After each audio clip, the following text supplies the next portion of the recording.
무슨 소리예요? 도대체 무슨 일인데? 뭐라고요? 새벽 3시 깊은 잠에 빠져 있던 박정심 할머니를 깨운 건 다급한 문 두드리는 소리였습니다. 쿵쿵쿵. 조용한 새벽 공기를 가르는 그 소리는 심상치 않았습니다.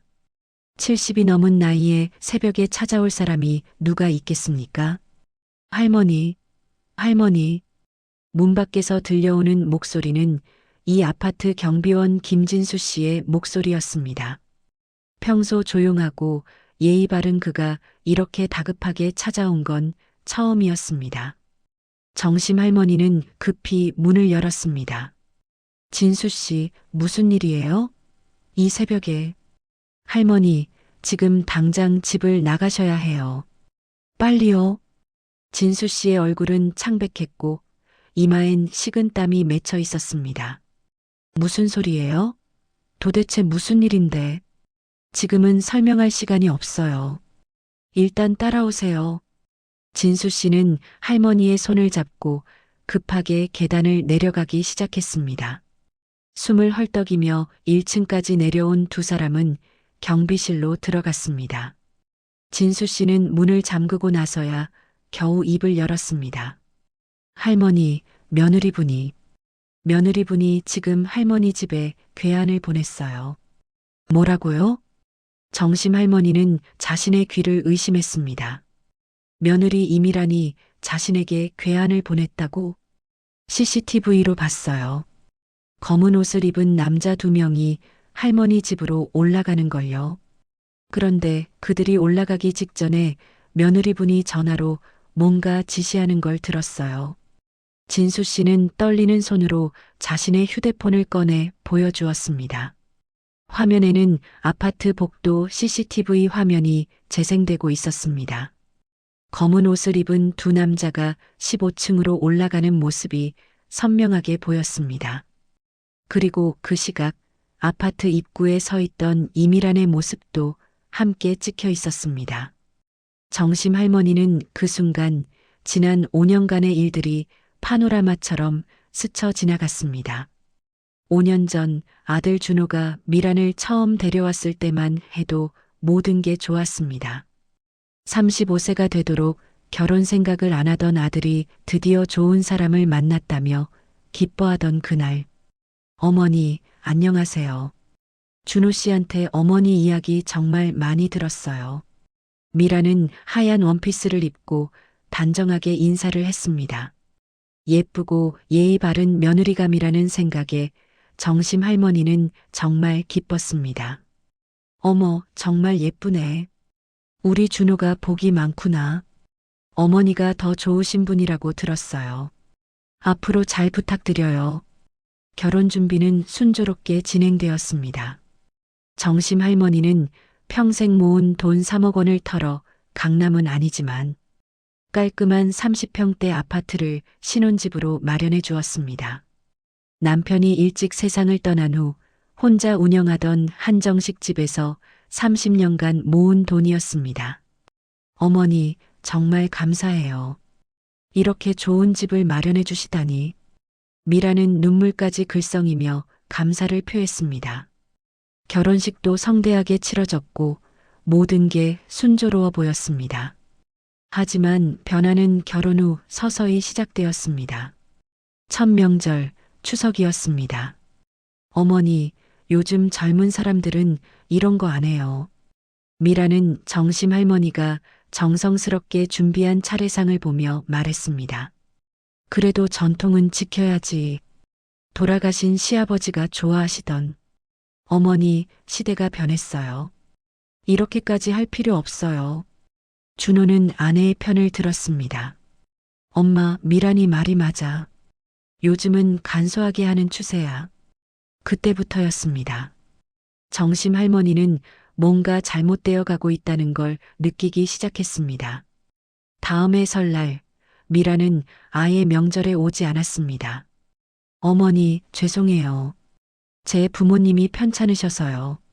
전화로 들려오는 미란의 목소리는 미안함으로 가득했습니다. 하지만 그날 저녁 정심 할머니는 우연히 미란의 SNS를 보게 되었습니다. 거기엔 친구들과 해외여행을 즐기는 미란의 사진이 올라와 있었습니다. 설날 휴가 완전 꿀. 이라는 해시태그와 함께 가슴이 철렁 내려앉았습니다. 그래도 참았습니다.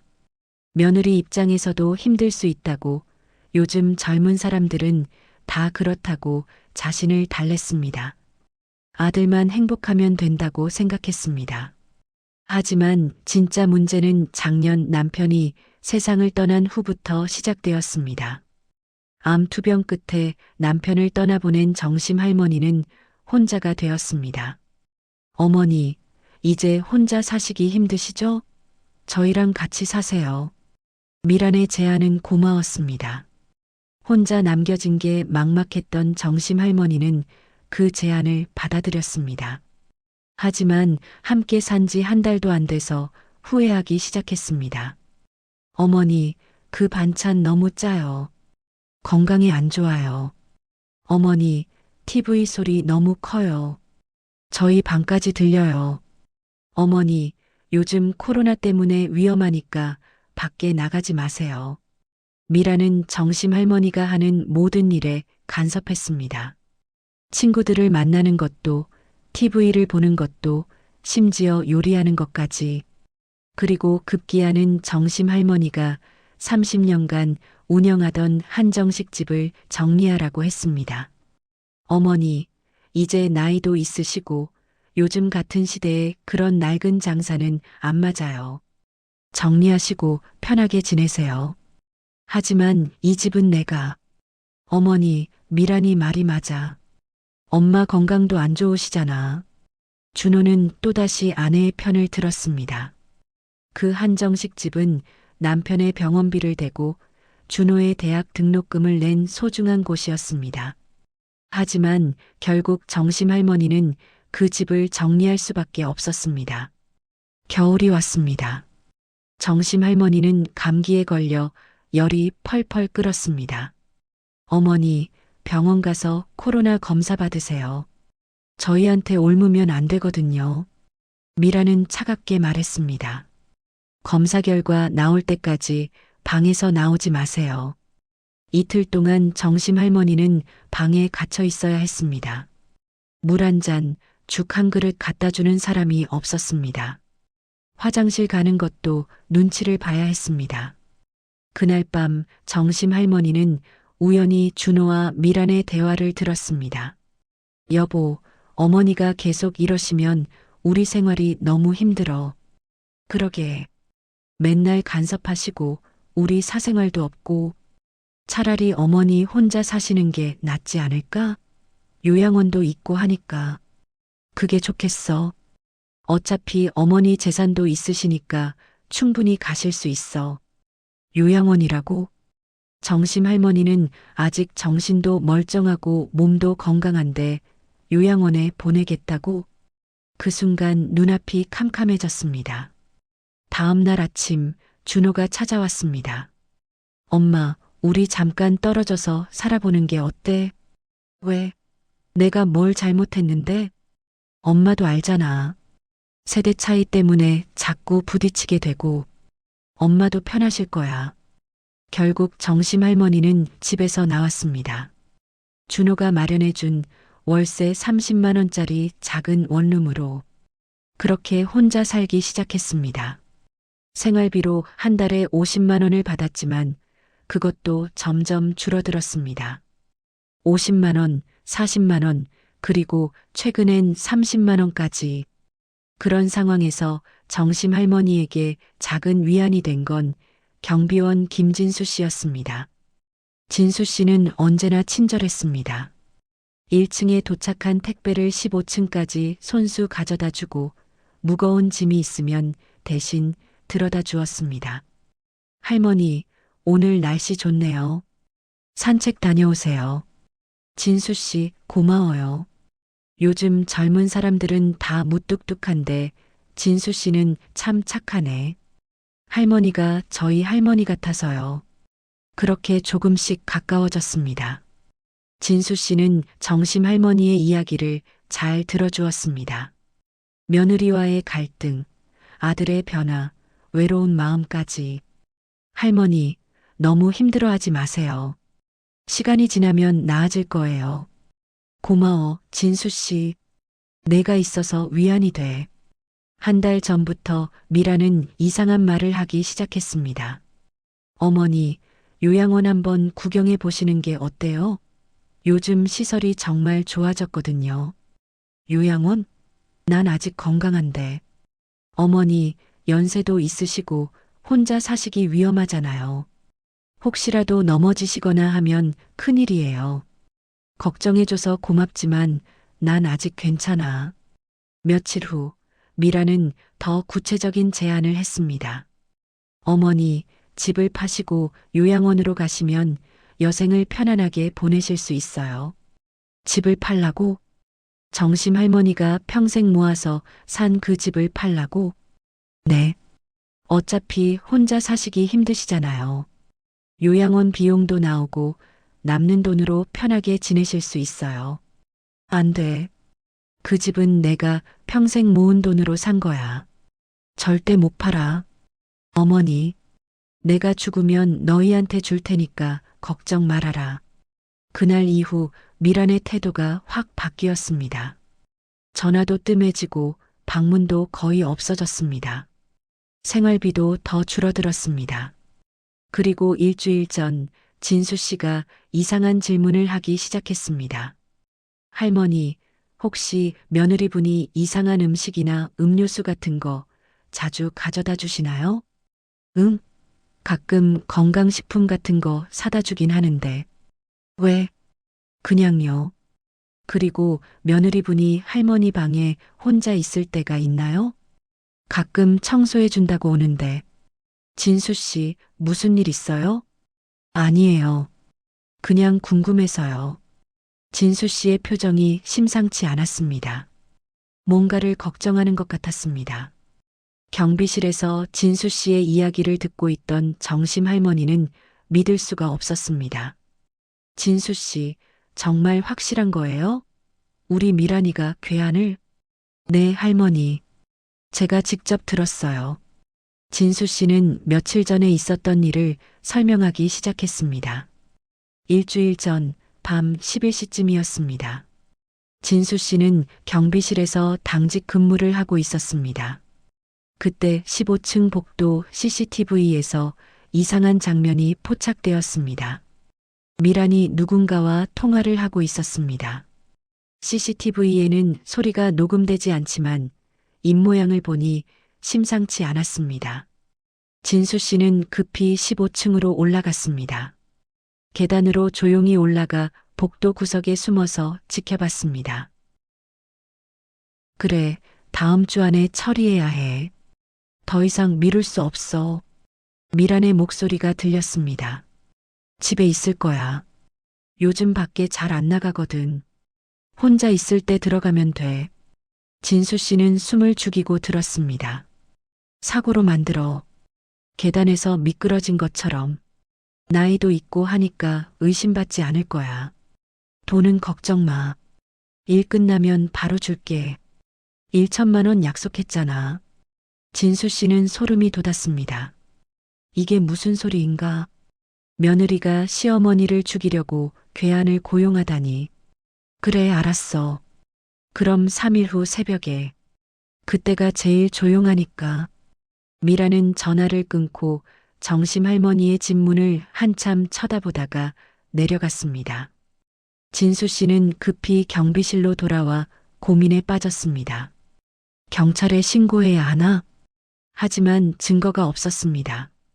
그냥 통화 내용만으로는 부족했습니다. 게다가 잘못 들었을 수도 있지 않을까? 다음 날 진수 씨는 정심 할머니를 따로 만났습니다. 할머니, 혹시 며느리분과 사이가 안 좋으세요? 응. 사실 요즘 좀 그래. 왜? 혹시 할머니가 가진 재산이 많으신가요? 재산이라. 집 한 채 있긴 한데. 왜 그런 걸 물어? 진수 씨는 말을 아꼈습니다. 아직 확실하지 않은 상황에서 할머니를 불안하게 만들고 싶지 않았습니다. 그냥요. 조심하시라고요. 무슨 소리야? 왜 갑자기? 할머니, 앞으로 며느리분이 음식이나 음료 같은 거 가져다 주시면 조심하세요. 왜? 무슨 일 있어? 그냥 조심하시는 게 좋을 것 같아서요. 정심 할머니는 이상하다는 표정을 지었지만 더 이상 묻지 않았습니다. 진수 씨는 며칠 동안 CCTV를 더욱 유심히 지켜봤습니다. 그리고 오늘 새벽 드디어 그 순간이 왔습니다. 새벽 2시 50분 검은 옷을 입은 남자 2명이 아파트에 들어왔습니다. 그들은 CCTV를 피하려는 듯 모자를 깊이 눌러쓰고 있었습니다. 진수 씨는 즉시 경찰에 신고했습니다. 하지만 경찰이 오기까지는 시간이 걸릴 것 같았습니다. 그래서 직접 15층으로 올라가 정심 할머니를 깨운 것입니다. 그래서 제가 급하게 할머니를 깨운 거예요. 진수 씨의 설명을 듣고 정심 할머니는 믿을 수가 없었습니다. 정말로 미란이가 그런 짓을? 네, 할머니. 그리고 아까 그 남자들이 할머니 집으로 올라가는 걸 봤어요. 그럼 지금 내 집에. 네. 아마 할머니를 찾고 있을 거예요. 정심 할머니는 온몸이 떨렸습니다. 만약 진수 씨가 깨워주지 않았다면 지금쯤 어떻게 됐을까? 그때 경비실 문이 열렸습니다. 경찰이 도착한 것입니다. 신고받고 왔습니다. 여기 계세요. 진수 씨가 급하게 말했습니다. 15층에 괴한이 들어갔어요. 빨리 가보셔야 해요. 경찰 2명이 급히 15층으로 올라갔습니다. 진수 씨와 정심 할머니도 뒤따라 올라갔습니다. 15층 복도에 도착했을 때 정심 할머니의 집 문이 활짝 열려 있었습니다. 경찰들이 집 안으로 들어갔습니다. 거기 누구야? 손들어. 안에서 소란스러운 소리가 들렸습니다. 발소리, 물건 부딪히는 소리, 그리고 남자들의 고함 소리. 잠시 후 경찰들이 2명의 남자를 끌고 나왔습니다. 너희들 뭐 하는 거야? 잠깐만요. 오해예요. 하지만 그들의 주머니에서는 로프와 수면제가 나왔습니다. 이게 뭐야? 그건 그들은 제대로 대답하지 못했습니다. 일단 경찰서로 가시죠. 2 남자는 경찰차에 실려갔습니다. 정심 할머니는 집 안으로 들어갔습니다. 방은 엉망이었습니다. 서랍이 뒤져 있고 옷장도 열려 있었습니다. 뭘 찾은 거지? 진수 씨가 말했습니다. 아마 할머니를 찾은 것 같아요. 없으니까 당황한 거죠. 그럼 이제 어떻게 해야 하지? 일단 경찰 조사가 진행될 거예요. 그 남자들이 누구 사주를 받았는지 밝혀지겠죠. 정심 할머니는 주저앉았습니다. 정말로 미란이가 이런 짓을 했다니. 할머니, 힘내세요. 이제 진실이 밝혀질 거예요. 다음 날 아침 경찰서에서 연락이 왔습니다. 박정심 할머니시죠? 잠깐 오실 수 있으세요? 경찰서에 도착한 정심 할머니는 형사를 만났습니다. 할머니, 어젯밤에 잡힌 2 남자가 자백했습니다. 뭐라고 했나요? 며느리분인 이미란 씨가 1천만 원을 주고 고용했다고 합니다. 역시 할머니를 계단에서 밀어 사고사로 위장하라는 지시를 받았다고 하네요. 정심 할머니는 눈물이 났습니다. 정말로 미란이 자신을 죽이려 했다니. 그럼 이제 미란이를 체포하는 건가요? 네. 지금 체포영장을 청구하는 중입니다. 고맙습니다. 하지만 집으로 돌아오는 길 정심 할머니는 복잡한 심정이었습니다. 미란을 처벌하는 건 당연하지만 준호는 어떻게 하지? 아들이 이 사실을 알면 어떤 반응을 보일까? 혹시 미란의 편을 들지는 않을까? 그날 저녁 준호에게서 전화가 왔습니다. 엄마, 무슨 일 있었다며? 경찰이 우리 집에 왔었어. 응. 준호야, 사실. 정심 할머니는 어제 있었던 일을 모두 이야기했습니다. 전화기 너머로 침묵이 흘렀습니다. 엄마, 그게 무슨 소리야? 미란이가 그런 짓을 할 리 없어. 하지만 그 남자들이 자백했어. 거짓말하는 거야. 미란이는 그런 사람이 아니야. 준호야, 제발 정신 차려. 미란이는 엄마가 미란이를 싫어해서 거짓말하는 거지. 뭐라고? 미란이가 말했어. 엄마가 자기를 싫어한다고. 맨날 트집 잡는다고. 준호야, 그건. 이제 그만해, 엄마. 나 미란이 편이야. 엄마가 미란이한테 사과해. 사과? 그래, 사과. 미란이한테 누명 씌운 거 사과하라고. 준호야, 내가 정말. 엄마, 당분간 연락하지 마. 난 미란이 편이야. 전화가 끊겼습니다. 정심 할머니는 주저앉았습니다. 아들마저 자신을 믿지 않다니. 며칠 후 이미란이 체포되었습니다. 살인 교사 혐의로 구속영장이 청구되었습니다. 하지만 준호는 여전히 미란의 편이었습니다. 무고한 내 아내를 체포하다니. 이게 말이 돼? 준호는 경찰서 앞에서 소리쳤습니다. 엄마 때문에 미란이가 이렇게 됐어. 책임져. 정심 할머니는 멀리서 그 모습을 지켜봤습니다.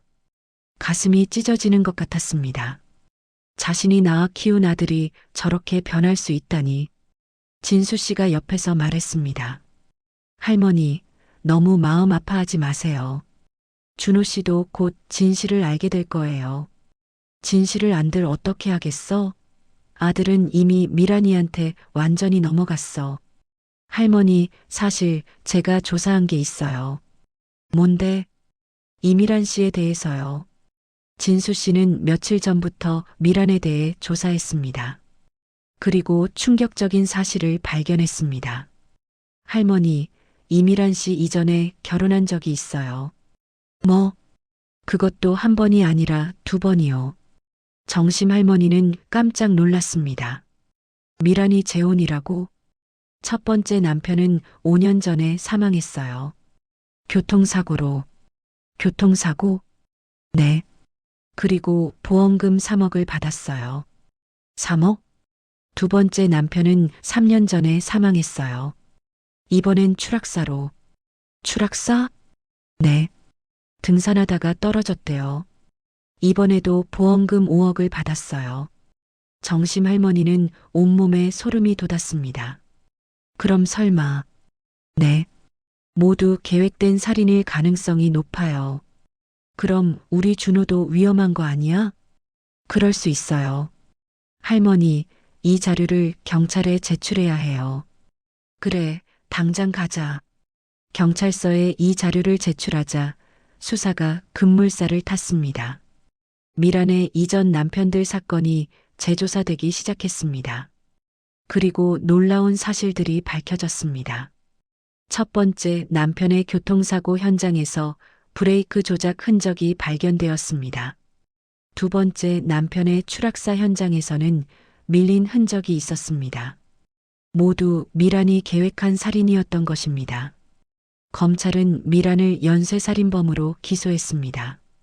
재판이 시작되었습니다. 법정에 선 미란은 처음엔 모든 것을 부인했습니다. 저는 무고해요.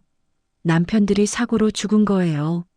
하지만 증거들이 속속 나오자 미란은 결국 자백했습니다. 맞아요. 내가 다 했어요. 돈 때문에. 법정이 술렁였습니다. 남편들은 모두 돈이 많았어요. 그 돈이 필요했어요. 그럼 박정심 할머니도 돈 때문에? 그래요. 할머니가 가진 집과 재산이 필요했어요. 하지만 할머니가 집을 팔지 않겠다고 하니까. 그래서 살해하려고 한 거예요? 맞아요. 판사가 물었습니다. 피고인 이준호는 이 사실을 알고 있었습니까? 아니요. 준호는 아무것도 몰랐어요. 그럼 피고인 이준호는 공범이 아니라는 말입니까? 네. 준호는 순진한 바보예요. 내가 다 속인 거예요. 정심 할머니는 안도했습니다. 적어도 준호는 공범이 아니었다니. 재판 결과 미라는 무기징역을 선고받았습니다. 법정을 나오는 미라는 정심 할머니를 똑바로 쳐다봤습니다. 할머니, 후회하지 않아요. 다시 태어나도 똑같이 할 거예요. 그 차갑고 무서운 눈빛을 정심 할머니는 평생 잊지 못할 것 같았습니다. 재판이 끝난 후 준호가 정심 할머니를 찾아왔습니다. 준호의 얼굴은 완전히 초췌해져 있었습니다. 엄마, 준호야, 미안해. 엄마 말을 믿지 않아서. 준호는 무릎을 꿇었습니다. 내가 바보였어. 미란이한테 완전히 속았어. 일어나, 준호야. 엄마 용서해줘.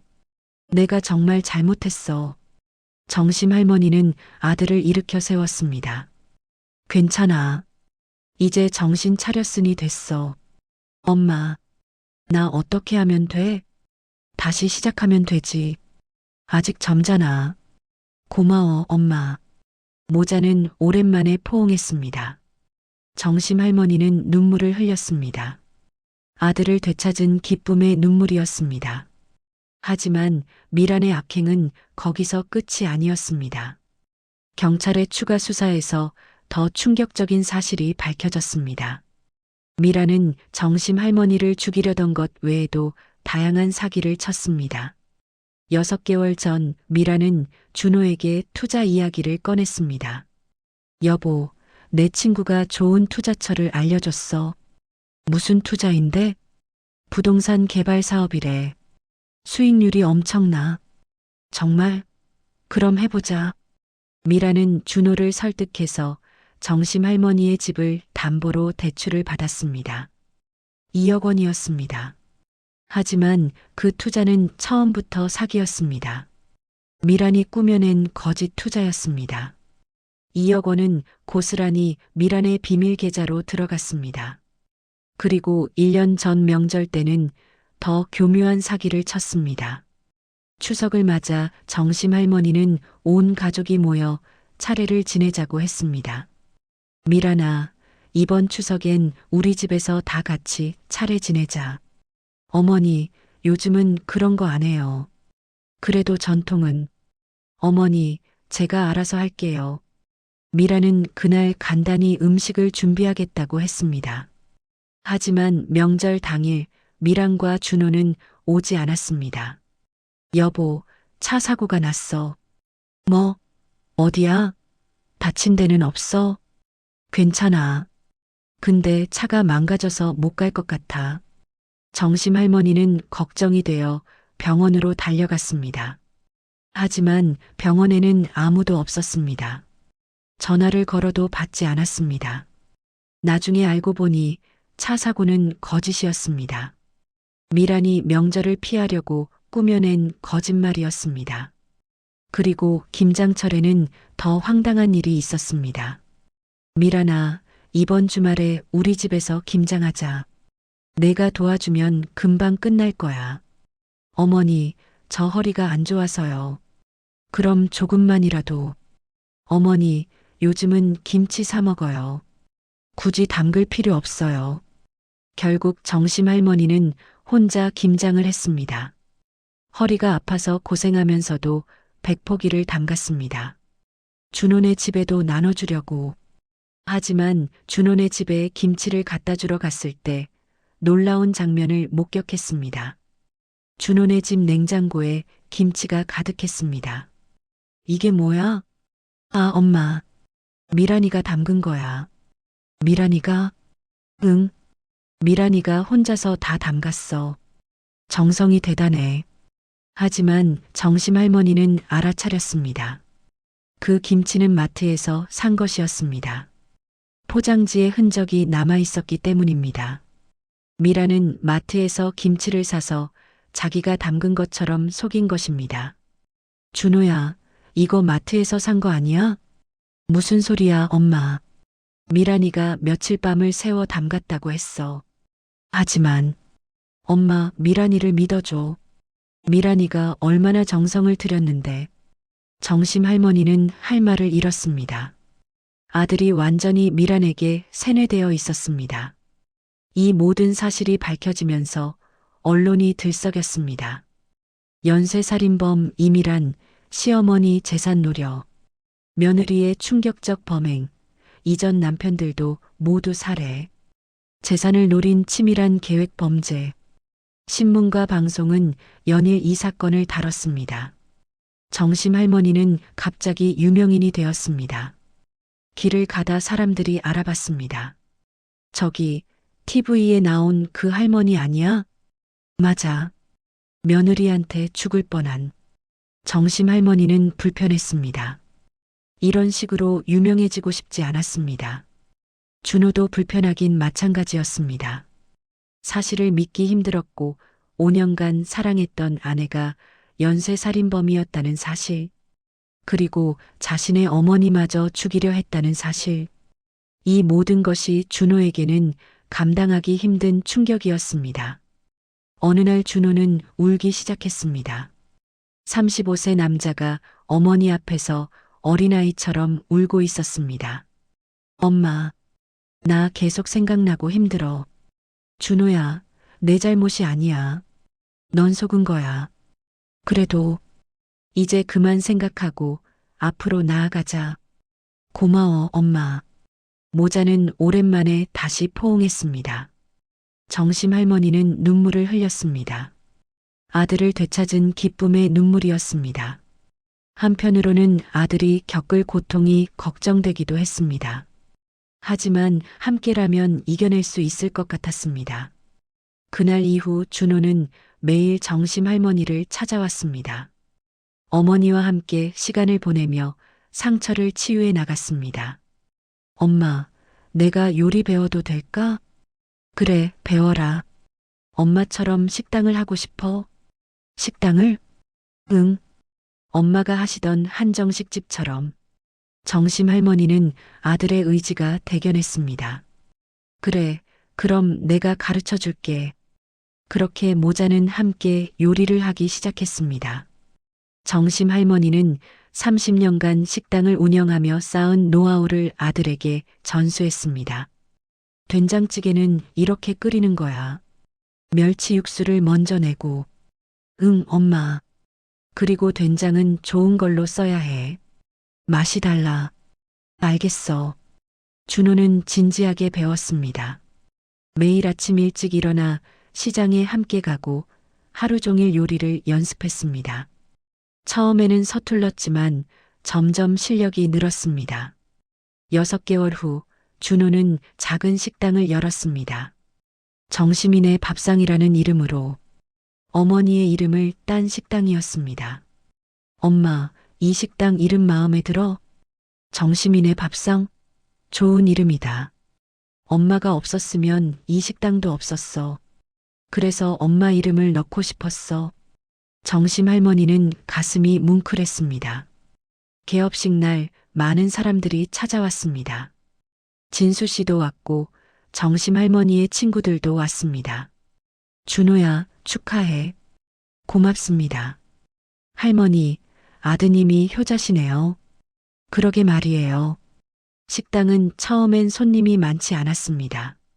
하지만 정심 할머니와 준호의 정성스러운 음식 솜씨가 입소문을 타면서 점점 손님이 늘기 시작했습니다. 1달, 2달, 석 달. 시간이 지날수록 손님은 늘어났습니다. 사장님, 여기 음식 정말 맛있어요. 감사합니다. 특히 이 된장찌개, 엄마 손맛 같아요. 그런 말을 들을 때마다 정심 할머니는 보람을 느꼈습니다. 준호도 점점 밝아졌습니다. 미란과의 상처를 식당 일로 치유해 나가고 있었습니다. 한편 진수 씨는 경비원을 그만두고 새로운 길을 걷기 시작했습니다. 어느 날 정심 할머니를 찾아와 말했습니다. 할머니, 제가 경찰 시험 준비하려고요. 경찰? 네. 할머니 사건을 해결하면서 생각했어요. 나도 정의로운 일을 하고 싶다고. 대단하구나, 진수야. 할머니가 저한테 용기를 주셨어요. 진수 씨는 그날부터 열심히 공부했습니다. 낮에는 아르바이트를 하고 밤에는 공부했습니다. 잠을 줄여가며 준비했습니다. 정심 할머니도 진수 씨를 응원했습니다. 가끔 야식을 만들어서 갖다 주기도 했습니다. 진수야, 이거 먹고 힘내서 공부해. 할머니, 감사합니다. 1년 후 진수 씨는 경찰 시험에 합격했습니다. 할머니, 제가 경찰 시험에 붙었어요. 정말? 축하해, 진수야. 진수 씨는 정심 할머니를 껴안았습니다. 할머니 덕분이에요. 할머니가 아니었으면 전 그냥 평범한 경비원으로 살았을 거예요. 무슨 소리야? 다 내 노력이지. 아니에요. 할머니가 저한테 용기를 주셨어요. 정의로운 일을 할 수 있다는 걸 보여주셨어요. 진수 씨는 경찰이 된 후에도 종종 정심 할머니를 찾아왔습니다. 할머니, 요즘 어떻게 지내세요? 잘 지내지. 진수야, 넌? 저도 잘 지내요. 요즘 사기 사건을 많이 담당하고 있어요. 사기 사건? 네. 할머니 사건 이후로 비슷한 사건이 많다는 걸 알게 됐어요. 그래. 할머니처럼 며느리나 사위에게 재산을 빼앗기는 어르신들이 생각보다 많아요. 정심 할머니는 안타까웠습니다. 자신과 같은 고통을 겪는 사람들이 많다니. 그런 사람들을 도와줄 수 있는 방법이 없을까? 글쎄요. 예방이 제일 중요한 것 같아요. 예방? 네.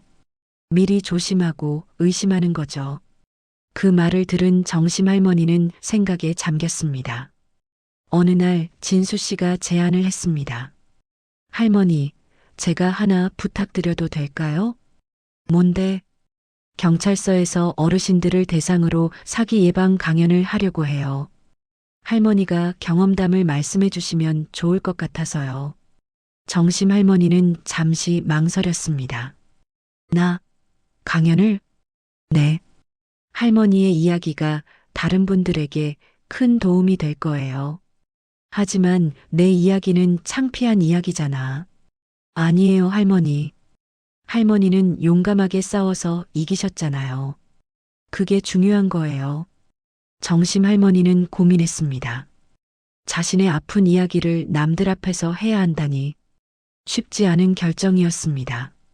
하지만 이게 다른 사람들에게 도움이 된다면 그래, 해볼게. 정말요? 감사합니다, 할머니. 일주일 후 정심 할머니는 생애 처음으로 강연을 했습니다. 지역 문화센터에 어르신들이 모였습니다. 50명 정도 되었습니다. 정심 할머니는 떨리는 마음으로 무대에 올랐습니다. 마이크를 잡은 손이 떨렸습니다. 수십 명의 시선이 자신에게 쏠려 있었습니다. 안녕하세요. 저는 박정심이라고 합니다. 청중들이 박수를 쳤습니다. 저는 며느리에게 죽을 뻔한 할머니입니다. 그 말이 떨어지자 청중들이 숨을 죽였습니다. 정심 할머니는 심호흡을 하고 이야기를 시작했습니다. 미란을 처음 만났을 때부터 재판까지의 모든 과정을. 처음엔 정말 좋은 며느리인 줄 알았어요. 예쁘고 예의 바르고 부지런했거든요. 하지만 결혼 후에 조금씩 변하기 시작했어요. 명절에 오기 싫어하고 제가 하는 모든 일에 간섭했어요. 그리고 제 재산을 노리기 시작했죠. 정심 할머니의 목소리는 점점 안정되어 갔습니다. 청중들은 숨죽여 들었습니다. 저는 운이 좋았어요. 진수 씨라는 착한 경비원이 저를 구해줬거든요. 하지만 여러분은 어떠세요? 혹시 지금 여러분 옆에 미란 같은 사람이 있지는 않나요? 청중들이 서로를 쳐다봤습니다. 불안한 표정들이었습니다. 제가 드리고 싶은 말씀은 이거예요. 의심하세요. 가족이라고 해서 무조건 믿지 마세요. 특히 재산 문제가 걸려 있을 때는요. 그리고 이상한 낌새가 느껴지면 즉시 주변에 알리세요. 경찰이든 친구든 누구든 혼자 끙끙 앓지 마세요. 그게 제일 위험해요. 강연이 끝나고 여러 어르신들이 정심 할머니에게 다가왔습니다. 할머니, 용기 내서 말씀해 주셔서 감사해요. 저도 사실 며느리랑 사이가 안 좋아요. 오늘 강연 듣고 생각을 많이 하게 됐어요. 할머니 덕분에 정신 차렸어요. 앞으로 조심할게요. 정심 할머니는 보람을 느꼈습니다. 자신의 아픈 경험이 다른 사람들에게 도움이 되다니. 그날 이후 정심 할머니는 정기적으로 강연을 하기 시작했습니다. 한 달에 두세 번씩 매번 많은 어르신들이 참석했습니다. 그리고 강연이 끝나면 개별 상담도 해주었습니다. 할머니, 저도 며느리가 이상해요. 자꾸 집을 팔라고 하는데. 그럼 조심하세요. 절대 집을 팔면 안 돼요. 하지만 아들이 뭐라고 해도 안 돼요. 집은 할머니 명의로 두세요. 하지만 아들이 계속 조르는데. 그럼 아들한테 이렇게 말하세요. 집은 할머니가 죽으면 자연스럽게 아들 거니까 기다리라고. 이런 식으로 조언을 해주면서 정심 할머니는 점점 더 확신을 갖게 되었습니다. 이 일이 자신의 새로운 사명이라고. 70이 넘은 나이에 새로운 인생을 시작하게 된 것입니다. 6개월 후 놀라운 일이 일어났습니다. 정심 할머니의 강연을 들은 한 할머니가 며느리의 사기를 사전에 막아낸 것입니다. 그 할머니가 직접 정심 할머니를 찾아왔습니다. 박정심 할머니, 감사해요. 70대로 보이는 할머니는 정심 할머니의 손을 꼭 잡으며 울먹였습니다. 무슨 일이세요? 할머니 강연 듣고 의심하기 시작했어요. 그래서 며느리를 조사해 봤더니 뭐가 나왔어요? 며느리가 제 명의로 몰래 대출을 받으려고 했더라고요. 5억이나. 세상에. 할머니 덕분에 막았어요. 정말 감사해요. 그 할머니는 정심 할머니를 껴안았습니다. 정심 할머니도 눈물이 났습니다. 자신의 이야기가 실제로 누군가를 구했다니. 이보다 더 보람찬 일이 어디 있겠습니까? 그 일이 있고 나서 정심 할머니에 대한 소문이 퍼지기 시작했습니다. 저 할머니가 강연을 정말 잘하신대. 며느리한테 당할 뻔했다가 이긴 할머니래. 강연 꼭 들어봐야 해. 그렇게 입소문이 퍼지면서 강연에 참석하는 사람들이 점점 늘어났습니다. 10명, 100명, 150명. 나중에는 대형 강당을 빌려야 할 정도였습니다. 정심 할머니는 바빠졌습니다. 일주일에 서너 번씩 강연을 했고 상담도 했습니다. 하지만 힘들지 않았습니다. 오히려 행복했습니다. 누군가를 돕는다는 것, 그것만큼 보람찬 일이 어디 있겠습니까? 1년 후 정심 할머니는 책을 출간했습니다. 한 출판사에서 먼저 제안이 왔습니다. 할머니의 이야기를 책으로 내고 싶습니다. 책이요? 네.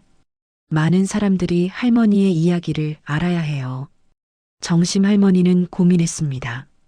책을 낸다는 건 더 많은 사람들에게 자신의 이야기가 알려진다는 뜻이었습니다. 하지만 그것이 누군가에게 도움이 된다면 좋습니다. 해보죠. 3개월간의 집필 끝에 책이 완성되었습니다. 70대 할머니의 복수라는 제목이었습니다. 표지에는 정심 할머니의 사진이 실렸습니다. 미소 짓고 있는 모습이었습니다. 책은 자신의 경험과 교훈을 담았습니다. 며느리와의 갈등, 재산을 노린 범죄, 그리고 어떻게 그것을 극복했는지. 마지막 장에는 어르신들을 위한 조언도 담았습니다. 재산을 지키는 10가지 방법, 가족 사기를 예방하는 법, 위험한 신호 알아차리기. 책은 출간되자마자 베스트셀러가 되었습니다. 첫 주에 1만 부가 팔렸고 한 달 만에 10만 부를 돌파했습니다. 많은 어르신들이 이 책을 읽고 감동받았습니다. 이 책 덕분에 정신 차렸어요. 우리 어머니한테도 선물했어요. 모든 어르신들이 읽어야 할 책이에요. 서점 사인회에는 수백 명이 몰렸습니다. 정심 할머니는 한 명 한 명에게 정성껏 사인을 해주었습니다. 할머니, 힘내세요. 할머니가 저희의 영웅이에요. 할머니 덕분에 저희 어머니가 구해졌어요. 그런 말들을 들을 때마다 정심 할머니는 행복했습니다. 그런데 어느 날 준호가 심각한 표정으로 찾아왔습니다. 엄마, 미안해. 왜?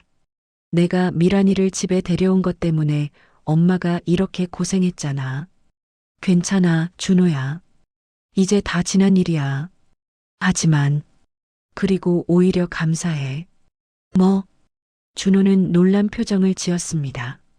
그 일 덕분에 내가 새로운 삶을 살게 됐잖아. 강연도 하고 책도 내고. 엄마, 만약 그 일이 없었으면 난 그냥 평범한 할머니로 살다가 갔을 거야. 아무 의미 없이. 엄마가 정말 대단해. 대단하긴. 그냥 살아있는 게 감사할 뿐이지. 모자는 웃었습니다. 이제는 정말로 모든 것을 용서하고 새로 시작할 수 있을 것 같았습니다. 2년이 흘렀습니다. 정심 할머니는 이제 72세가 되었습니다. 하지만 70대라고는 믿기지 않을 만큼 활기찼습니다. 매일 아침 6시에 일어나 산책을 하고 낮에는 강연을 하거나 상담을 했습니다. 저녁에는 준호의 식당을 도와주었습니다. 바쁜 일상이었지만 행복했습니다. 어느 날 정심 할머니에게 특별한 연락이 왔습니다. 한 방송국에서 다큐멘터리를 찍고 싶다는 것이었습니다. 할머니의 이야기를 다큐로 만들고 싶습니다. 다큐요? 네. 할머니의 용기가 많은 사람들에게 감동을 줄 것 같아서요. 정심 할머니는 또다시 고민에 빠졌습니다. 책을 내는 것도 큰 결심이었는데 이제는 TV에까지 나온다고 자신의 사생활이 더 공개된다는 게 부담스러웠습니다. 하지만 진수 씨가 말했습니다. 할머니 하세요. 더 많은 사람들에게 도움이 될 거예요. 그렇게 생각해? 네. 할머니의 이야기는 단순히 한 할머니의 이야기가 아니에요. 우리 사회의 문제를 다루는 거예요. 준호도 찬성했습니다. 엄마, 진수 씨 말이 맞아. 더 많은 사람들이 엄마 이야기를 알아야 해. 결국 정심 할머니는 촬영에 동의했습니다. 촬영은 3개월간 진행되었습니다. 제작진은 정심 할머니의 일상을 따라다니며 촬영했습니다. 강연하는 모습, 식당에서 일하는 모습, 그리고 집에서 쉬는 모습까지. 진수 씨와 준호도 인터뷰에 응했습니다. 할머니는 정말 대단한 분이에요. 진수 씨가 카메라 앞에서 말했습니다. 보통 사람 같으면 포기했을 텐데 할머니는 끝까지 싸우셨어요. 준호도 말했습니다. 엄마는 제 영웅이에요. 그 힘든 일을 겪고도 다른 사람들을 돕고 계시니까요. 인터뷰 중 PD가 정심 할머니에게 물었습니다. 할머니, 미란 씨를 용서하셨어요? 정심 할머니는 잠시 생각했습니다. 창밖을 바라보며 천천히 입을 열었습니다. 용서. 글쎄요. 완전히 용서했다고 말하기는 힘들어요. 아직도 미운가요? 미운 것보다는 안타까워요. 안타까워요? 네. 미란이가 왜 그렇게까지 해야 했는지, 돈이 그렇게 중요했는지, 정심 할머니의 목소리가 떨렸습니다. 만약 미란이가 처음부터 진심으로 우리 가족이 되려고 했다면 어땠을 것 같으세요? 아마 지금쯤 행복하게 살고 있었겠죠. 손주도 보고. 정심 할머니의 눈에 눈물이 맺혔습니다. 하지만 미란이는 돈을 택했어요. 그래서 지금 감옥에 있고, 만약 미란 씨를 다시 만난다면 뭐라고 하고 싶으세요? 정심 할머니는 한참을 생각하다가 대답했습니다. 왜 그랬냐고 물어보고 싶어요. 정말로 내가 그렇게 싫었냐고, 돈이 그렇게 중요했냐고. 2년이 지났지만 아직도 아픈 기억이었습니다. 며느리에게 배신당한 상처는 쉽게 아물지 않았습니다. 다큐멘터리가 방영되었습니다. 방송 당일 정심 할머니는 집에서 TV를 켰습니다. 준호와 진수 씨도 함께 있었습니다. 엄마, 떨려? 응, 조금. 화면에 정심 할머니의 모습이 나타났습니다. 강연하는 모습, 식당에서 일하는 모습, 그리고 인터뷰하는 모습까지 3개월간의 촬영이 50분짜리 다큐멘터리로 완성되었습니다. 제목은 70대 할머니의 반격이었습니다. 다큐멘터리는 정심 할머니가 미란에게 당한 일부터 시작해서 어떻게 그것을 극복하고 지금은 다른 사람들을 돕고 있는지까지 담았습니다. 특히 미란의 과거 범죄들도 자세히 다뤄졌습니다. 첫 번째 남편, 두 번째 남편을 살해한 수법들, 그리고 정심 할머니를 노린 계획까지 시청자들은 충격을 받았습니다. 방송 후 반응은 폭발적이었습니다. 시청률이 15%를 기록하며 화제가 되었습니다. 이는 다큐멘터리로서는 매우 높은 시청률이었습니다. 방송국 홈페이지 게시판에는 댓글이 쏟아졌습니다. 할머니 정말 대단하세요. 저도 할머니 강연 들으러 가고 싶어요. 우리 시어머니한테도 보여드렸어요. 많이 공감하시더라고요. 며느리 입장에서도 반성하게 되네요. 이런 범죄가 정말 많구나. 무섭네요. 소셜 미디어에서도 정심 할머니에 대한 이야기가 확산되었습니다. 해시태그 70대할머니 반격 이 실시간 검색어에 올랐습니다. 수많은 사람들이 정심 할머니의 이야기를 공유했습니다. 하지만 모든 반응이 긍정적인 것만은 아니었습니다. 일부 악플도 있었습니다. 며느리를 감옥에 보낸 시어머니가 뭐가 대단해? 가족 문제를 공개적으로 얘기하는 게 옳은 건가? 아들은 이제 어떻게 살라고? 시어머니도 뭔가 잘못이 있었을 것 같은데. 정심 할머니는 이런 악플들을 보며 마음이 아팠습니다. 자신이 한 일이 정말 옳은 일이었을까? 혹시 아들에게 상처를 준 건 아닐까? 그날 밤 정심 할머니는 잠을 이루지 못했습니다. 다음 날 아침 진수 씨가 찾아왔습니다. 할머니, 악플 보셨죠? 응. 신경 쓰지 마세요. 그건 그 사람들의 문제예요. 그래도 마음이 아프네. 할머니가 구한 사람들을 생각하세요. 그 사람들이 훨씬 더 많아요. 진수 씨는 휴대폰을 꺼내 보여줬습니다. 보세요. 할머니 덕분에 구해졌다는 사람들의 메시지예요. 화면에는 수십 개의 감사 메시지가 있었습니다. 할머니 강연 듣고 며느리의 사기를 막았어요. 할머니 책 읽고 용기를 얻었어요. 할머니가 저희 어머니를 구했어요. 진수 씨의 말이 맞았습니다. 악플보다 감사의 메시지가 훨씬 더 많았습니다. 그리고 며칠 후 정심 할머니에게 편지 한 통이 도착했습니다. 발신자는 이미란이었습니다. 교도소에서 보낸 편지였습니다. 정심 할머니는 떨리는 손으로 편지를 뜯었습니다. 어머니께, 저 이미란입니다. 2년 만에 편지를 씁니다. 편지는 길었습니다. 미라는 교도소에서의 생활, 그리고 자신의 반성에 대해 썼습니다. 어머니께 정말 죄송합니다. 제가 얼마나 나쁜 짓을 했는지 이제야 깨달았습니다. 교도소에 와서 많은 생각을 했습니다. 왜 제가 그랬을까? 어릴 때부터 가난하게 살았습니다. 부모님은 맨날 싸웠고 돈 때문에 고생했습니다. 그래서 저는 돈만 있으면 행복할 줄 알았습니다. 첫 번째 남편을 만났을 때 그 사람에게 돈이 많다는 걸 알았습니다. 그래서 그 사람을 이용하기로 했습니다. 보험금을 타기 위해 그 사람을 죽였습니다. 두 번째 남편도 마찬가지였습니다. 돈만 있으면 행복할 줄 알았습니다. 하지만 틀렸습니다. 돈으로는 행복을 살 수 없더군요. 교도소에 와서야 깨달았습니다. 진짜 행복은 돈이 아니라 사람이라는 것을. 준호 씨는 정말 좋은 사람이었습니다. 저를 진심으로 사랑해 줬습니다. 어머니도 처음엔 저를 진심으로 대해 주셨습니다. 하지만 저는 그 사랑을 배신했습니다. 돈 때문에 정말 후회합니다. 진심으로 후회합니다. 어머니, 용서해 주실 수 있을까요? 제가 너무 큰 죄를 지어서 용서받을 자격도 없다는 걸 압니다. 하지만 그래도 용서를 구하고 싶습니다. 정말 죄송합니다. 이미란 올림.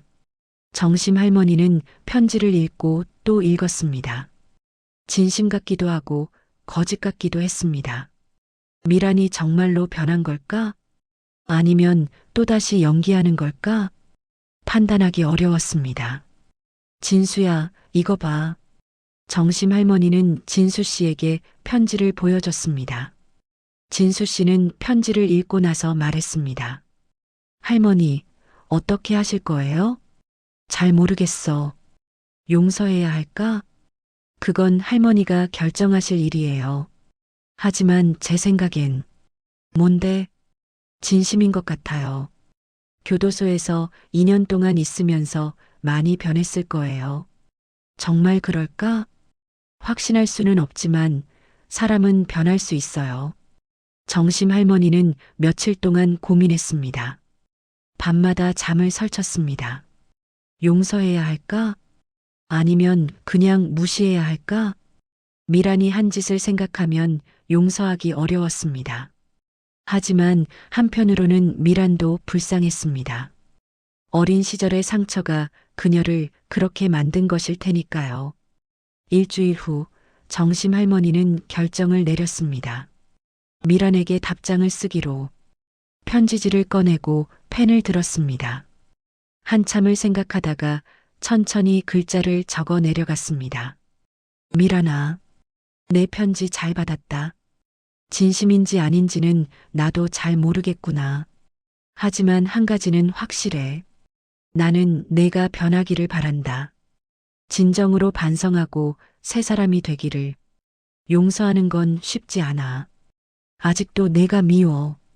내가 한 짓을 생각하면 가슴이 아파. 하지만 미워하면서 사는 것도 힘들더구나. 그래서 나는 용서하려고 노력할게. 완전히 용서하는 건 아니야. 그건 아직 할 수 없어. 하지만 조금씩 천천히. 너도 반성하렴. 진정으로. 그리고 다시는 그런 짓 하지 마라. 교도소에서 나오면 새로운 삶을 살아라. 돈이 아니라 사람을 위해 사는 삶을. 그게 진짜 행복이니까. 박정심 올림.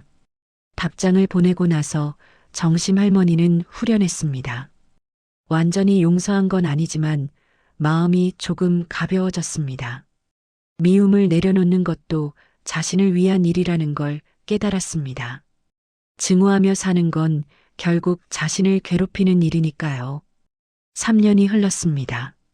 정심 할머니는 이제 73세가 되었습니다. 여전히 강연을 하고 상담을 하고 식당 일도 돕고 있었습니다. 바쁜 일상이었지만 행복했습니다. 무엇보다 자신이 누군가에게 도움이 되고 있다는 것이 가장 큰 기쁨이었습니다. 어느 봄날 정심 할머니에게 특별한 손님이 찾아왔습니다. 현관 초인종이 울렸고 정심 할머니는 문을 열었습니다. 그곳에 서 있는 사람을 보고 정심 할머니는 깜짝 놀랐습니다. 이미란이었습니다. 교도소에서 출소한 것입니다. 어머니, 미란은 많이 야위어 있었습니다. 예전에 그 교만한 모습은 온데간데 없었습니다. 머리는 짧게 잘랐고 화장기 없는 얼굴은 초췌해 보였습니다. 하지만 눈빛은 예전과 달랐습니다. 차갑고 계산적이던 눈빛이 아니라 온화하고 진지한 눈빛이었습니다. 왔구나. 어머니, 죄송합니다. 미라는 무릎을 꿇었습니다. 현관 앞 바닥에 무릎을 꿇고 고개를 숙였습니다. 제가 정말 잘못했어요. 용서해 주세요. 일어나라. 어머니, 일어나라고 했어. 들어와. 차나 한잔하자. 정심 할머니는 미란을 일으켰습니다. 미란의 손은 차가웠고 떨리고 있었습니다. 집으로 들어온 미란은 어색해했습니다. 한때는 이 집의 안주인 행세를 하려고 했던 곳, 지금은 죄인의 신분으로 돌아온 것입니다. 정심 할머니는 차를 끓여내왔습니다. 따뜻한 보리차였습니다. 마셔. 감사합니다. 둘은 한참 말없이 차를 마셨습니다. 벽시계 소리만 똑딱똑딱 들렸습니다. 창밖에서는 봄바람에 벚꽃잎이 날리고 있었습니다. 어머니, 정말 죄송해요. 미란이 먼저 침묵을 깼습니다. 그래. 제가 어떻게 보상해야 할지. 보상 같은 건 필요 없어. 네. 미란은 놀란 표정을 지었습니다. 그냥 다시는 그런 짓 하지 마라. 그게 내가 바라는 전부야. 어머니. 미란은 울었습니다. 이번엔 진심으로 우는 것 같았습니다. 눈물이 볼을 타고 흘러내렸고 어깨가 들썩였습니다. 어머니, 교도소에서 정말 많이 반성했어요. 그래, 알았어. 제가 얼마나 나쁜 짓을 했는지. 매일 밤 악몽을 꿨어요. 악몽? 네. 제가 죽인 사람들이 나타나서 왜 나를 죽였냐고 물어봐요. 미란의 목소리가 떨렸습니다. 그럴 때마다 너무 무서워서 잠을 잘 수가 없었어요. 그랬구나. 앞으로 착하게 살게요. 다시는 나쁜 짓 안 할게요. 그래, 그렇게 해라. 새로운 삶을 살아라. 정심 할머니는 미란의 어깨를 토닥여 주었습니다. 미란은 더욱 세게 울었습니다. 그날 이후 미란은 종종 정심 할머니를 찾아왔습니다. 처음엔 조심스러웠지만 점점 자연스러워졌습니다. 어머니, 제가 청소 좀 도와드릴까요? 괜찮아. 내가 할 필요 없어. 아니에요. 제가 하고 싶어요. 미라는 청소를 도와주고 설거지도 했습니다. 정심 할머니는 그런 미란을 지켜봤습니다. 정말 변한 것 같았습니다. 예전의 계산적이고 차가운 모습은 사라졌습니다. 한 달 후 놀라운 소식이 들려왔습니다.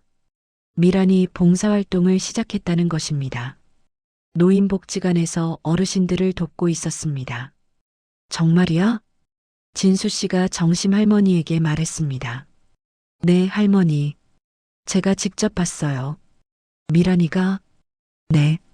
어르신들 식사 보조하고 말벗도 해드리더라고요. 그래. 네. 진심으로 봉사하는 것 같았어요. 얼굴에 미소가 가득하더라고요. 정심 할머니는 놀라웠습니다. 미란이 정말로 변한 것 같았습니다. 몇 달 후 미란이 다시 찾아왔습니다. 이번엔 한 남자와 함께였습니다. 어머니, 소개할 사람이 있어요. 누구니? 복지관에서 만난 사회복지사예요. 그 남자는 30대 중반으로 보였습니다. 단정한 인상에 따뜻한 눈빛을 가진 사람이었습니다. 안녕하세요, 어머님. 저는 김민석이라고 합니다. 반갑습니다. 어머님, 저 미란 씨와 결혼하려고 해요. 정심 할머니는 놀랐습니다. 결혼? 네. 좋은 사람을 만났어요. 이번엔 진짜 사랑이에요. 미란의 얼굴에 행복한 미소가 번졌습니다. 그 사람은 내 과거를 알아? 네, 다 말했어요. 제가 무슨 짓을 했는지 전부. 그래도 괜찮대? 민석이 대답했습니다. 네, 어머님. 과거는 중요하지 않아요. 지금이 중요하죠. 하지만 미란 씨는 이미 충분히 벌을 받았어요. 그리고 진심으로 반성하고 있어요. 저는 그런 미란 씨를 사랑해요. 정심 할머니는 민석을 오래 바라봤습니다. 진심인 것 같았습니다. 그리고 미란도 행복해 보였습니다. 좋아. 축복해 줄게. 어머니. 미란은 정심 할머니를 껴안았습니다. 감사해요, 어머니. 정말 감사해요. 이번엔 진짜 행복하게 살아라. 알았지? 네, 꼭 그럴게요. 몇 달 후 미란의 결혼식이 열렸습니다. 작은 결혼식이었습니다. 화려하지도 않았고 하객도 많지 않았습니다. 하지만 따뜻한 결혼식이었습니다. 정심 할머니도 참석했습니다. 일부 사람들은 수군거렸습니다.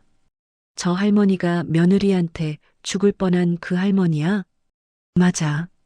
근데 결혼식까지 오시다니 대단하시네. 정말 마음이 넓으신 분이야. 정심 할머니는 신경 쓰지 않았습니다. 미란의 행복을 진심으로 빌어줬습니다. 결혼식이 끝나고 미란이 정심 할머니에게 다가왔습니다. 어머니, 정말 감사해요. 제게 두 번째 기회를 주셔서 이번엔 그 기회를 헛되이 하지 마라. 네, 꼭 그럴게요. 그리고 어머니. 왜? 사랑해요. 그 말을 듣는 순간 정심 할머니는 눈물이 났습니다. 미란이 처음으로 진심으로 자신을 사랑한다고 말한 것 같았습니다. 정심 할머니는 미란의 손을 잡았습니다. 나도 용서한다. 어머니. 두 사람은 껴안았습니다. 오랜 갈등과 증오가 마침내 끝나는 순간이었습니다. 그날 밤 정심 할머니는 집에 돌아와 일기를 썼습니다. 오늘 미란이 결혼식에 다녀왔다. 정말 행복해 보였다. 나도 기뻤다. 미란이가 정말로 변했다는 걸 확인했으니까. 사람은 변할 수 있다. 나도 변했고 미란이도 변했다.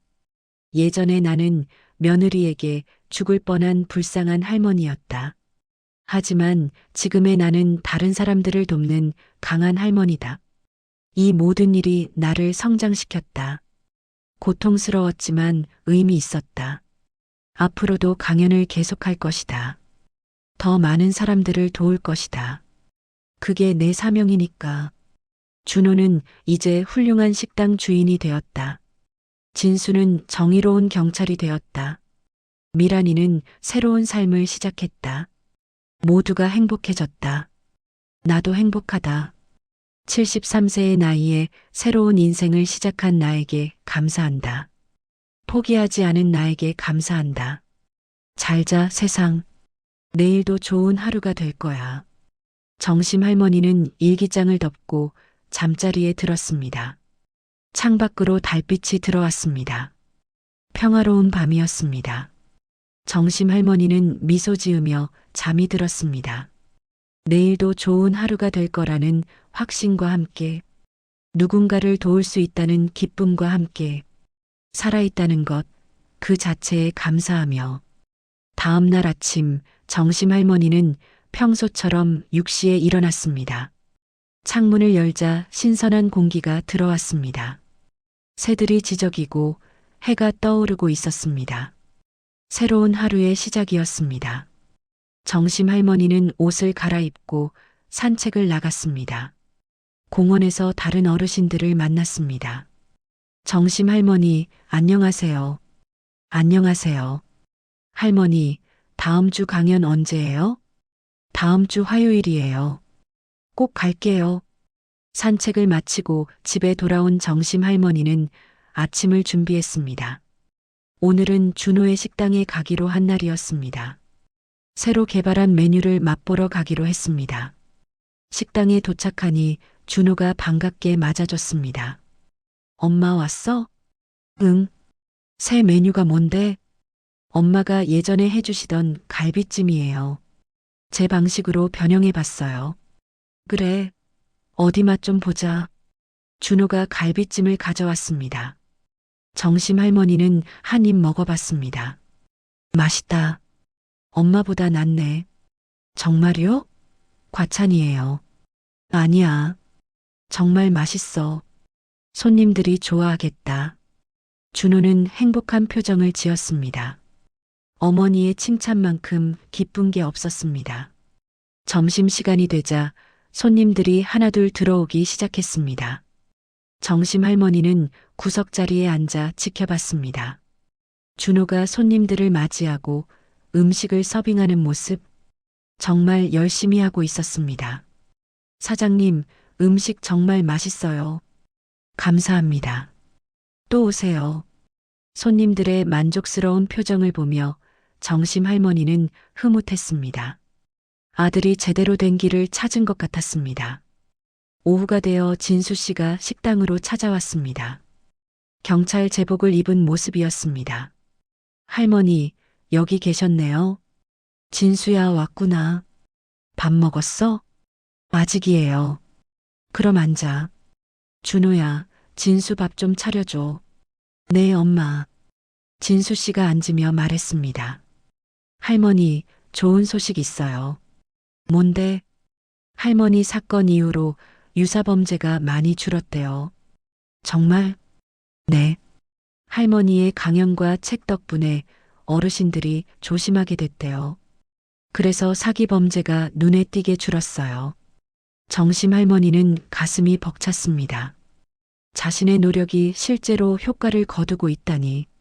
그리고 할머니, 경찰청에서 감사패를 드린대요. 감사패? 네. 범죄 예방에 기여한 공로로요. 나한테? 네. 다음 주에 시상식이 있어요. 정심 할머니는 믿을 수가 없었습니다. 70이 넘은 나이에 경찰청 감사패를 받다니. 일주일 후 경찰청 시상식이 열렸습니다. 정심 할머니는 정장을 차려입고 경찰청을 방문했습니다. 준호와 진수 씨도 함께였습니다. 시상식장에는 많은 사람들이 모여 있었습니다. 경찰청장이 직접 감사패를 전달했습니다. 박정심 할머니, 범죄 예방에 크게 기여하신 공로로 이 감사패를 드립니다. 정심 할머니는 감사패를 받았습니다. 무거운 감사패였지만 그보다 더 무거운 건 그 의미였습니다. 자신의 고통이 다른 사람들을 구했다는 것. 그것보다 더 값진 게 어디 있겠습니까? 감사합니다. 앞으로도 최선을 다하겠습니다. 박수 소리가 울려 퍼졌습니다. 준호는 눈물을 흘리고 있었습니다. 자랑스러운 어머니를 보며 감격한 것입니다.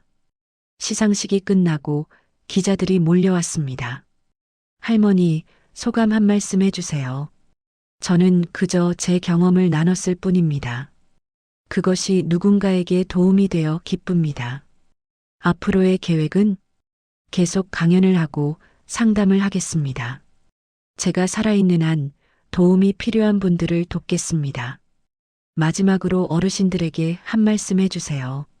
정심 할머니는 카메라를 똑바로 바라봤습니다. 포기하지 마세요. 나이가 많아도 힘이 없어도 혼자여도 포기하지 마세요. 저도 70이 넘었지만 여전히 새로운 일을 하고 있습니다. 여러분도 할 수 있어요. 용기를 내세요. 그리고 의심하세요. 가족이라고 해서 무조건 믿지 마세요. 이상한 낌새가 느껴지면 즉시 도움을 청하세요. 혼자가 아니에요. 우리는 함께 있어요. 그날 저녁 정심 할머니의 인터뷰가 뉴스에 나왔습니다. 많은 사람들이 감동받았습니다. 그날 밤 정심 할머니는 다시 일기를 썼습니다. 오늘 경찰청에서 감사패를 받았다. 73세의 나이에 이런 영광을 누리게 될 줄은 몰랐다. 하지만 이게 끝이 아니다. 이제 시작이다. 더 많은 사람들을 도울 것이다. 더 많은 강연을 할 것이다.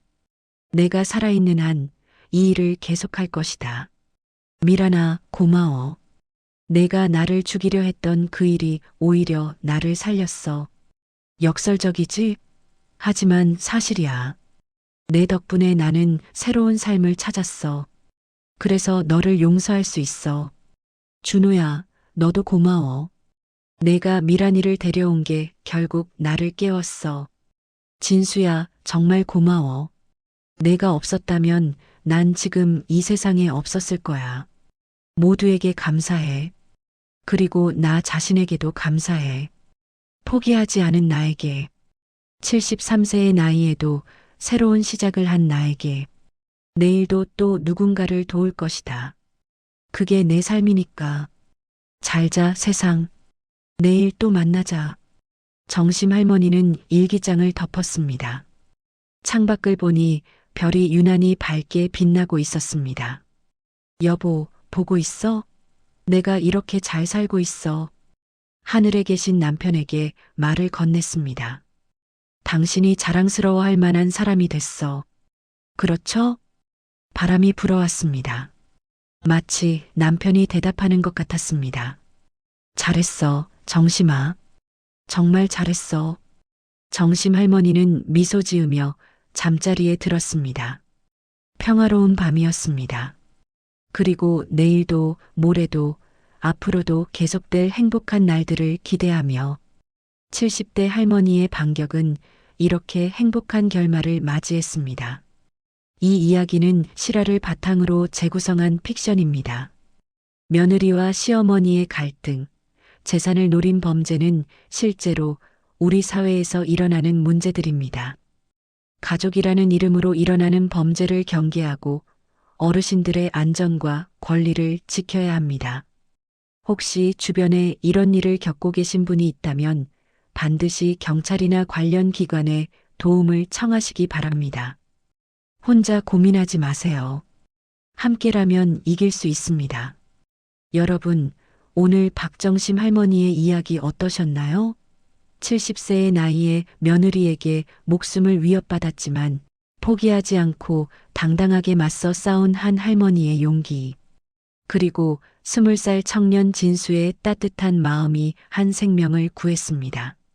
정심 할머니는 이렇게 말씀하셨죠. 나이가 많아도 힘이 없어도 혼자여도 포기하지 마세요. 73세의 새로운 인생을 시작한 할머니처럼 우리도 언제든 다시 시작할 수 있습니다. 오늘 이야기가 여러분께 작은 용기가 되었기를 바랍니다. 구독과 좋아요, 알림 설정으로 응원해 주시면 더 좋은 이야기로 찾아뵙겠습니다. 시청해 주셔서 감사합니다.